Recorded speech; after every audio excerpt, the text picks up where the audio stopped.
Welcome to the verse-by-verse study of the book of Proverbs. We shall finish chapter 13 today. Whoever scorns instruction will pay for it, but whoever respects a command is rewarded. Again, the author continues to use these two contrasting behaviors separated by this conjunction, but. For those that respect and follow God's wisdoms, His instructions, His commands, there is a godly promise of blessings. Likewise, for those that scorn, ridicule, reject God's wisdom, there will be a payment. The Hebrew word here for pay for it means to create an indebtedness, to be obligated, to be trapped. Rejecting God's wisdom does not bring freedom, just the opposite. It leads to being trapped into a life of bad choices that lead to a life of troubles. The same warning is repeated in the next verse. The teaching of the wise is a fountain of life, turning a person from the snares of death. Here, God's wisdom is compared to a fountain of life. In this arid country, a fountain brought refreshing, life-sustaining water, as opposed to rejecting God's wisdom that brings a snare, a trap, not freedom. That choice leads to an addiction, a lifetime of being addicted to sin, trapped into a life of increasing headache and heartache. Good judgment wins favor, but the way of the unfaithful leads to their destruction.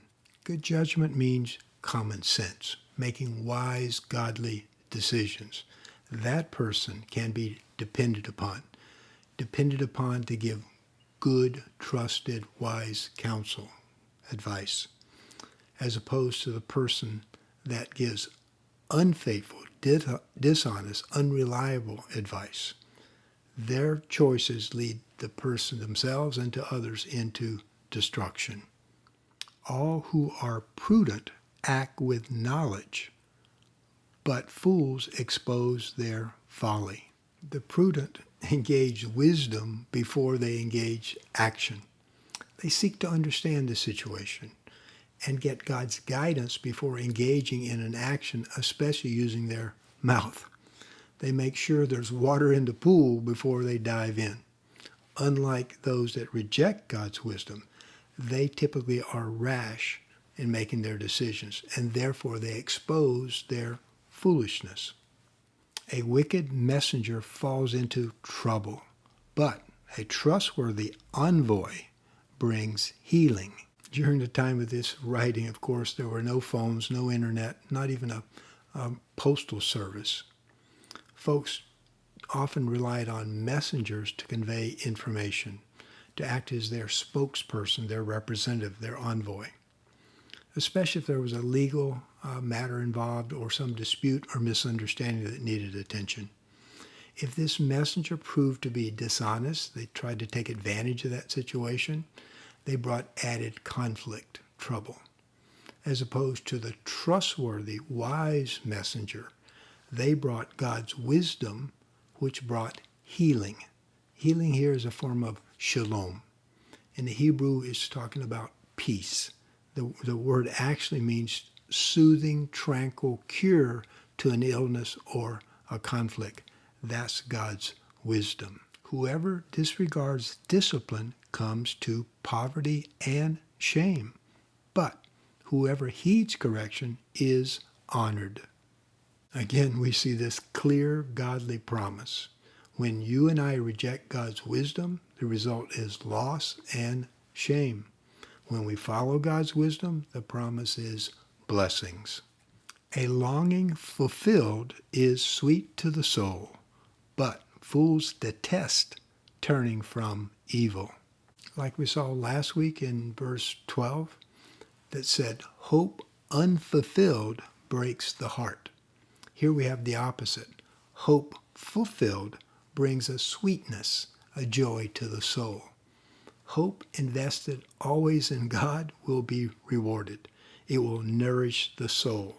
It'll bring that person security, peace, both physically, emotionally, and spiritually. That's the soul. But the fools, sadly, will remain unfulfilled because they refuse to turn from evil to turn towards God. Next, walk with the wise and become wise, for a companion of fools suffers harm. The people we associate with rub off on us. As stated here in 1 Corinthians, our relationship choices have consequences. If we choose to walk with those that share in God's wisdom, we too will become wise. If we choose to walk with fools, we will become more foolish. Trouble pursues the sinner, but the righteous are rewarded with good things. A godly guarantee. You and I, we shall reap what we sow. If we sow trouble and strife, that's what we will reap in life. If we sow God's goodness, that too is what we shall reap. The same message continues in the next verse. A good person leaves an inheritance for their children's children, but a sinner's wealth is stored up for the righteous.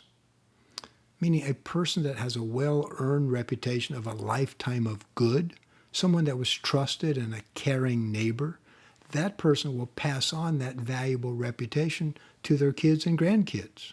Those children will receive a legacy. Folks will say about them, they come from a good, trusted family.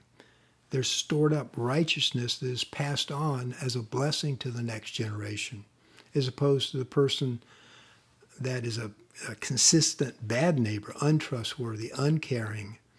They create trouble for themselves and others.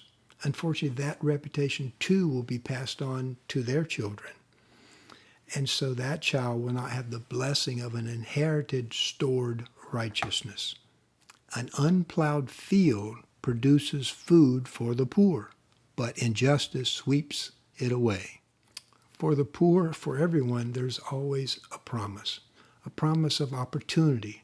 If we combine a healthy combination of God's wisdom and hard work, there will be reward.